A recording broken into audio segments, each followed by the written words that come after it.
Chapter 1. Victoria's Last Breath. Paul sat by the hospital bed, his eyes swollen and red from hours of crying. The beeping sound of the heart monitor pierced the silence, but he hardly noticed it. His wife, Victoria, was fading before his eyes. She looked pale, weak, fragile, yet her eyes still carried that glow of love that had always given him strength. Paul, her voice came faint, breaking his heart into tiny pieces. Yes, my love, I'm here, he said, holding her cold hands tightly. Don't speak too much, save your energy. But she shook her head gently. I don't have much time left. Please listen to me.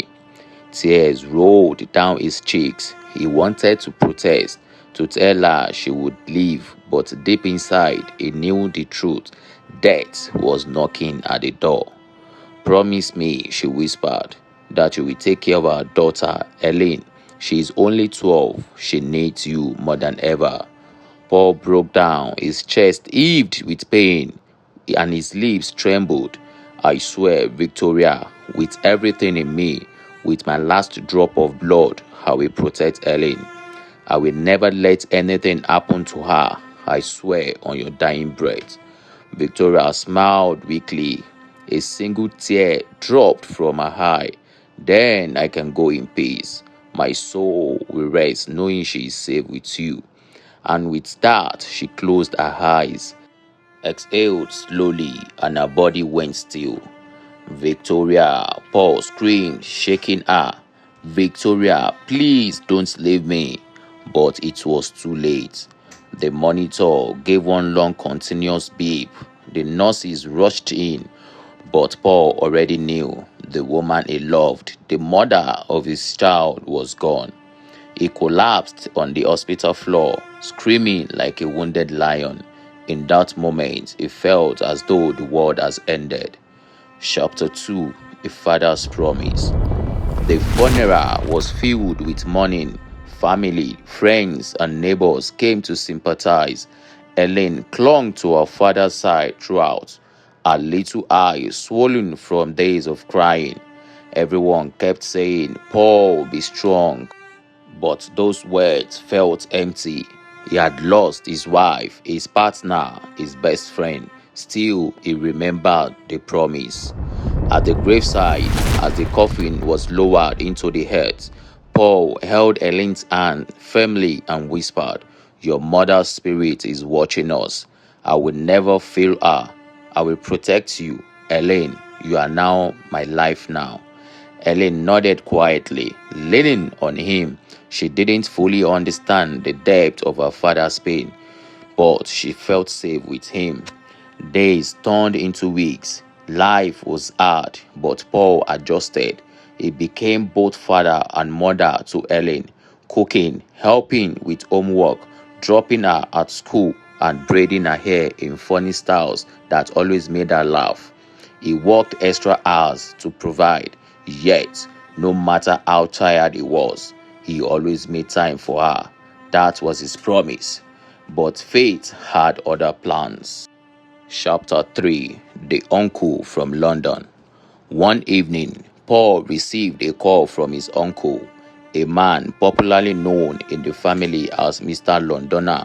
His real name was Uncle Samuel, but everyone called him Londoner because he had been living in the UK for over 25 years.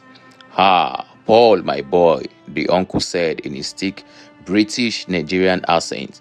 I am coming to Nigeria soon for some business. I will need you, and I need a place to stay. Please help me find an apartment. Paul's face brightened. Family was always important to him, and he was happy to reconnect. Uncle, you don't need an apartment. You can stay in my house. We have enough space. His uncle hesitated. I don't want to disturb you and your daughter.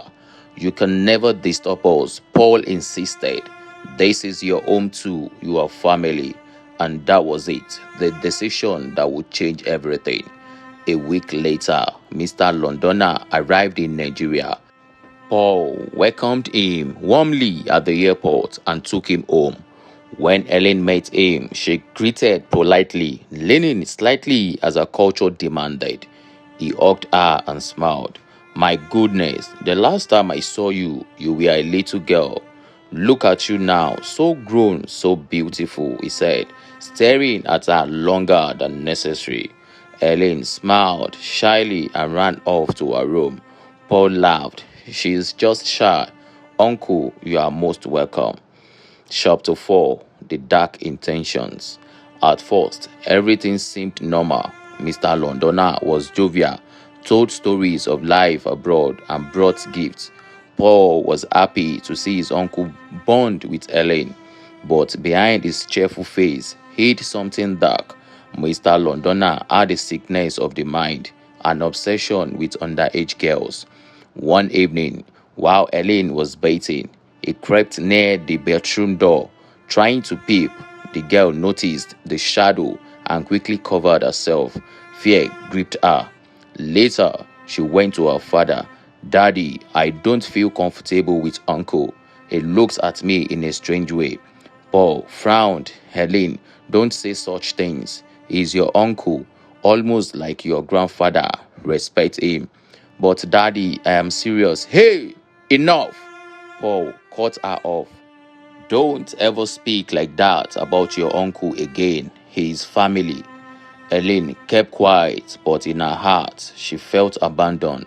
She knew her father would not believe her. Chapter 5. The Day of Horror. One afternoon, Paul had to go to work late. He asked Mr. Londoner to pick Ellen from school.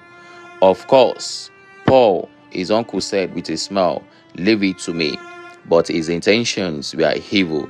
After bringing her home, he locked the doors. Helen, come here, he said in a low voice. She shook her head, sensing danger.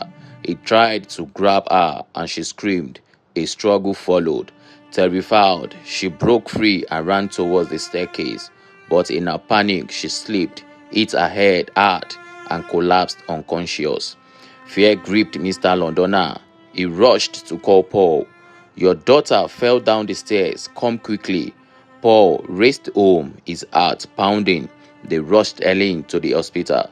The doctor came out later. She is alive, but she is in a coma. We can't say when she will wake up. Paul fell on his knees, crying, Oh God, not my child. Please, not my Helen. Chapter 6. Suspicion and Secrets.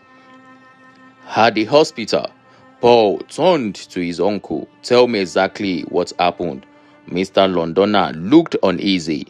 She was playing and slept, that's all. Paul, instinct told him something was wrong. His uncle avoided eye contact, brushed off questions, and acted strangely. Paul's mind kept replaying Elaine's earlier warnings. Could she have been right? Chapter 7. The Discovery. The next day, Paul pretended to go to work but stayed behind.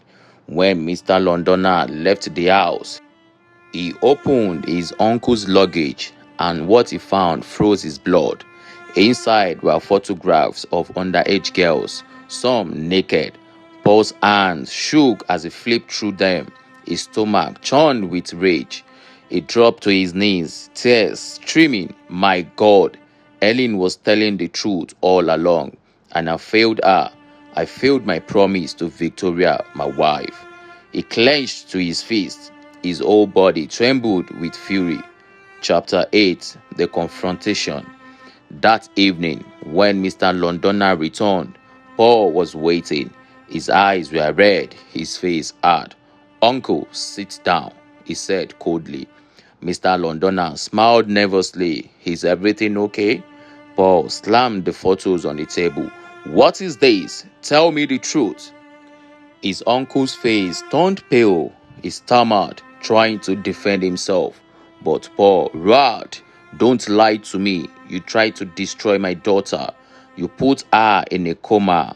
And I ignored her cries because I trusted you.